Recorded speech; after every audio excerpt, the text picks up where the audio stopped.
ಟೀಸರ್ನ launch ಮಾಡೋ ಸಮಯ, ಅದಕ್ಕಿಂತ ಮುಂಚೆ ಮುಖ್ಯವಾಗಿ ಒಂದು ಚಿಕ್ಕ, ಈಗ ನೋಡೋದವಲ್ಲ 2 ಕಂಟೆಂಟು. ಮೊದಲನೇದಾಗಿ ಕಂಟ್ರಿ ಮೇಡ್ ಭಾಗ 2 ಅಂತ ಯಾಕೆ ಇಟ್ವಿ ಸಿನಿಮಾಗೆ ಹೆಸರು. ಆಮೇಲೆ ಈ ಸಿನಿಮಾ ಮಾಡೋ ಅವಶ್ಯಕತೆ ಆದರೂ ಏನಿತ್ತು, ನೆಮ್ಮದಿಯಾಗಿತ್ತು ಜೀವನ, ಪೆಟ್ರೋಲ್ ರೇಟ್ ಜಾಸ್ತಿ ಆಗಿದೆ, ಆಚೆ ಮಳೆ ಬರ್ತಿದೆ.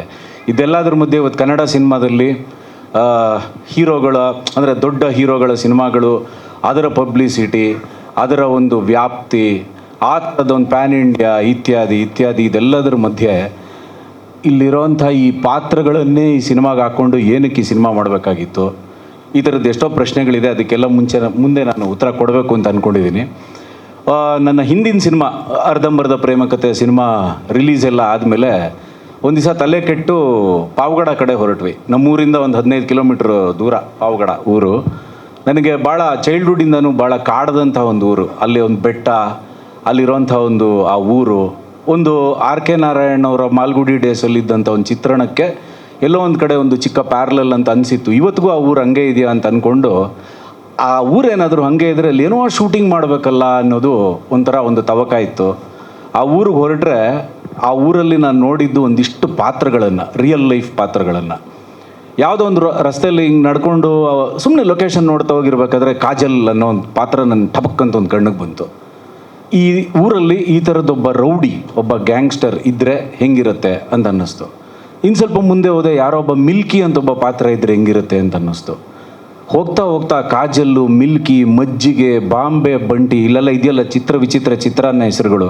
ಕಾಜಲ್ಲು, Bombay Bunty, poison Ravi, joker Johnny, ಮಜ್ಜಿಗೆ, ಮಿಲ್ಕಿ, ಪಂಚಪ್ರಸಾದಿ, gym Chethu, Pushpa, Pamu, anchor Anjali, reel Shanthamma, ಈ ಎಲ್ಲ ಪಾತ್ರಗಳು ಆ ಪಾವಗಡ ಅನ್ನೋ ಊರಲ್ಲಿ ನನಗೊಂಥರ ಇಲ್ಲವ್ರು ಇದಾರಲ್ಲ ಅಂತ ಅನ್ನಿಸಿ, ಆ ಪಾತ್ರಗಳಿಂದ ಹುಟ್ಕೊಂಡಂಥ ಕತೆ ಕಂಟ್ರಿ ಮೇಡ್ ಭಾಗ 2.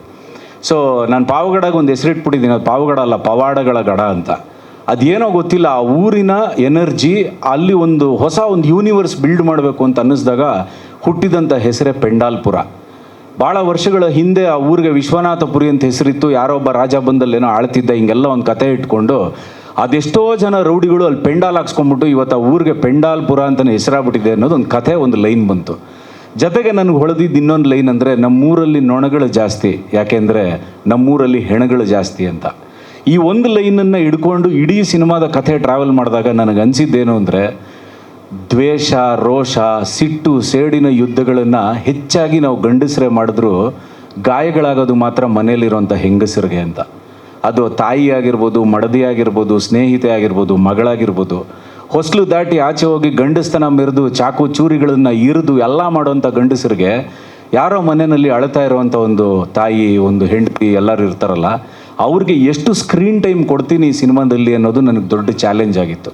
ನನ್ನ ಮೊದಲನೇ ಸಿನಿಮಾಯಿಂದ ಹಿಡಿದು ಇವತ್ತಿನವರೆಗೂ ನಮ್ಮ ಏರಿಯಲ್ಲಿ ಒಂದಿನ ಆದಮೇಲೆ ತುಗ್ಲಕ್ಕಾಗಲಿ, ಹುಲಿರಾಯ ಆಗಲಿ, ಅರ್ಧಂಬರ್ಧ ಪ್ರೇಮಕತೆ, ಈ ಎಲ್ಲ ಟೈಮಲ್ಲೂ ಸುಮಾರು ಜನ ನನಗೆ ಹೇಳ್ತಾ ಇದ್ರು, ಸರ್ ನೀವೊಂದು ಗ್ಯಾಂಗ್ಸ್ಟರ್ ಸಿನಿಮಾ ಮಾಡ್ಬೇಕು ಸರ್, ನಿಮ್ಗೆ ಅದೊಂದು ರಾನೆಸ್ ಇದೆ, ಯಾಕೆ ನೀವು ಒಂದು gangster cinema like out and out violence, ಅದು ಚಾಕು ಚೂರಿ ಎಲ್ಲ ಹಾಕ್ಬಿಟ್ಟು ಯಾಕೆ ಮಾಡಬಾರ್ದು ಅಂತ ಸುಮಾರು ಸಲ ಕೇಳ್ಬಿಟ್ಟಿದ್ದೀನಿ ಅದನ್ನ.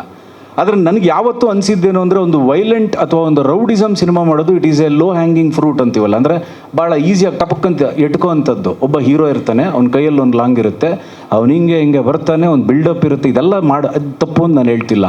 ಆದರೆ ಬರೀ ಆ ಥರದ್ದೊಂದು ವೈಭವೀಕರಣವನ್ನೇ ಮಾಡಬೇಕು ಅಂತ ಒಂದು ಗ್ಯಾಂಗ್ಸ್ಟರ್ ಸಿನಿಮಾ ಮಾಡೋದು ನನಗೆ ಅಷ್ಟು ಪ್ರಯೋಜನಕಾರಿ ಅಂತ ಅನ್ನಿಸ್ಲಿಲ್ಲ. ಮತ್ತು ನನ್ನ ಕೆರಿಯರಿನ ಸಿನಿಮಾಗಳಿಗೆ ಅದೊಂದು ಒಳ್ಳೆಯ ಸಿನಿಮಾ ಆಗುತ್ತೆ ಅಂತ ನನಗೆ ಅನಿಸಿರಲಿಲ್ಲ. ಹಾಗಾಗಿ ಗ್ಯಾಂಗ್ಸ್ಟರ್ ಸಿನಿಮಾ ಮಾಡದೆ ಹಾಗೆ ಉಳಿದಿದ್ದೆ. ಆದರೆ ಇಲ್ಲಿ ಒಂದು ದೈತ್ಯದ ಒಪ್ಪಂದಗಳ ಕಥೆ ಅಂತ ಒಂದು ಹುಟ್ಕೋತು. ಒಂದು ಊರಲ್ಲಿ ರಾಕ್ಷಸರು ಇರ್ತಾರೆ, ಅಂದರೆ ಅವರು ದೈತ್ಯರು ಅಂತ ನಾವು ಅಂದರೆ, ಅದೇ ಊರಲ್ಲಿ ದೇವರು ಇರ್ತಾರಲ್ಲ, ಅಲ್ಲೊಂದು ದೇವಸ್ಥಾನನೂ ಇರುತ್ತೆ, ಪಕ್ಕದಲ್ಲಿ ಒಂದು 100 ಮೀಟ್ರ್ ಆಚೆ ಒಂದು ಕೊಲೆನೂ ಆಗುತ್ತೆ. ಅಂದರೆ ಹಿಂಗೆ ಅಂದರೆ ದೇವ್ರಿಗೆ ಅದು ಕಾಣಿಸ್ತಿಲ್ವಾ? ಅಥವಾ ಈ ದೇವ್ರಿಗೂ ದೈತ್ಯರಿಗೂ ಅಂದರೆ ದೈವ ಮತ್ತು ದೈತ್ಯರಿಗೆ ಏನಾದರೂ ಒಪ್ಪಂದ ನಡೆದ್ಬಿಟ್ಟಿದೆಯಾ? ನಿನ್ನ ಪಾಡಿಗೆ ನಿನ್ನ ಕೆಲಸ ಮಾಡ್ಕೊ, ನನ್ನ ಪಾಡಿಗೆ ನನ್ನ ಕೆಲಸ ಮಾಡ್ತೀನಿ. ಹಂಗಾದ್ರೆ ಪಾಪ ಅಂದ್ರೇನು, ಪುಣ್ಯ ಅಂದ್ರೇನು? ಚಾಕು ತೊಗೊಂಡು ಚುಚ್ಚವನೇ ರೌಡಿನ, ಅಥವಾ ಅವ್ನಿಗೆ ಆ ಕೆಲಸ ಕೊಟ್ಟವನು ರೌಡಿನ? ಈ ಥರದ್ದು ಏನೇನೋ ಆಗಿರೋಂಥ ಒಂದು ಸಮ್ಮಿಶ್ರ ಸರ್ಕಾರನೇ ಈ ಕಂಟ್ರಿ ಮೇಡ್ ಭಾಗ 2. ಟ್ರೈಲರ್ ನೋಡೋಕ್ಕಿಂತ ಅಂದರೆ ನಮ್ಮ ಕ್ಯಾರೆಕ್ಟರ್ ಟೀಸರ್ ನೋಡೋಕ್ಕಿಂತ ಮುಂಚೆ ಒಂದು ಹೇಳ್ಬಿಡ್ತೀನಿ. ಟೀಸರ್ ನೋಡಾದಮೇಲೆ ಒಂದೆರಡು ಮಾತಾಡ್ತೀನಿ. ಈ ಸಿನಿಮಾದಲ್ಲಿ ನಾಯಕ ನಟರು ಇಲ್ಲ. ನಮಗೆ ಪಬ್ಲಿಸಿಟಿ ಮಾಡಬೇಕಾದ್ರೆ ಪ್ರವೀಣ್ ಅವ್ರಿಗೂ ನಮಗೂ ಇದ್ದಂಥ ಮೇಜರ್ ಸಮಸ್ಯೆನೇ ಇದು. ಏನಂದರೆ ಒಂದು ಸಿನಿಮಾಗೆ ಒಂದು ಹೀರೋ, ಹೋಗೋಕ್ಕೆ ಯಾರೋ ಒಂದು ಹೀರೋ ಜೊತೆ ಒಂದು ಸಿನಿಮಾ ಮಾಡ್ತಾ ಇದ್ದೀವಿ ಅಂದರೆ ಅದಕ್ಕೊಂದು ಪಬ್ಲಿಸಿಟಿ ಆಗುತ್ತೆ, ಇನ್ನೊಂದು ಆಗುತ್ತೆ. ಆದರೆ ಈ ಸಿನಿಮಾದಲ್ಲಿ ಹೀರೋಗಳಿಲ್ಲ, ದೆರ್ ಇಸ್ ನೋ ನಾಯಕ ನಟ, ನೋ ನಾಯಕಿ, ನೋ ಕಾಮಿಡಿಯನ್ ಇಲ್ಲ, ಹೀರೋಯಿನ್ ಇಲ್ಲ ಅಂದರೆ ಮತ್ತೇನಕ್ಕೆ ಸಿನಿಮಾ ಮಾಡ್ತಿದ್ದೀರಾ ಅಂತ ಕೇಳಿದ್ರೆ ಅದಕ್ಕೆ ಆನ್ಸರ್ ಏನು ಅಂದರೆ ಈ ಎಲ್ಲ ಪಾತ್ರಗಳು. ಇವ್ರು ಯಾರು ಹೊಸಬ್ರಲ್ಲ. ನಾವು ಯೂಶಲಿ ಏನು ಮಾಡ್ತೀವಿ ಅಂದರೆ ಹೆಚ್ಚಾಗಿ ಆಚೆ ಕಾಣಿಸ್ಕೊಳ್ಳದೆ ಇರೋರನ್ನ ಹೊಸಬ್ರು ಅಂತ ಅಂದ್ಬಿಡ್ತೀವಿ. ಆದರೆ ಅವ್ರು ಹೆಚ್ಚಾಗಿ ಆಚೆ ಯಾಕೆ ಕಾಣಿಸ್ಕೊಂಡಿಲ್ಲ ಅನ್ನೋದನ್ನ ಹುಡುಕಿದ್ರೆ ಅವರೆಷ್ಟು ಹಳಬ್ರು ಅಂತ ಗೊತ್ತಾಗುತ್ತೆ. ಇಲ್ಲಿರೋಂಥ ಎಲ್ಲ ಕಲಾವಿದರು ಯಾರ್ಯಾರಿದ್ದಾರೆ ಅವರೆಲ್ಲರೂ ನುರಿತ ಕಲಾವಿದರು. ಸಿನಿಮಾಗೋಸ್ಕರ 10 ವರ್ಷ ಅಲ್ಲ, 15 ವರ್ಷ ಅಲ್ಲ, 20 ವರ್ಷದಿಂದ ಹಸಿವಿನಿಂದ ಒಂದೊಳ್ಳೆ ಪಾತ್ರಕ್ಕೋಸ್ಕರ ಕಾಯ್ತಾ ಇರೋವಂಥವ್ರು, ಭಾಳ ದೊಡ್ಡ ಲೆಗಸಿ ಇರೋರು, ಜೊತೆಗೇನೋ ಆ್ಯಕ್ಟ್ ಮಾಡಿ ಏನೋ ಪ್ರೂವ್ ಮಾಡಬೇಕು ಅಂತಿರೋರು, ಅವರೆಲ್ಲರೂ ಬರೆದು ಇಟ್ಕೊಂಬಿಡಿ. ಈ ಸಿನಿಮಾದಿಂದ ಒಂದು ಹೆಸರು ಮಾಡ್ತಾರೆ, ಹೆಸರು ಆಗಿದೆ, ಆ ಹೆಸರನ್ನ ಇನ್ನೂ ದೊಡ್ಡದು ಮಾಡ್ತಾರೆ. ಮುಂದಕ್ಕೆ ಯಾರು ಅಂಡರ್ ರೇಟೆಡ್ ಆಗಿ ಇರಲ್ಲ.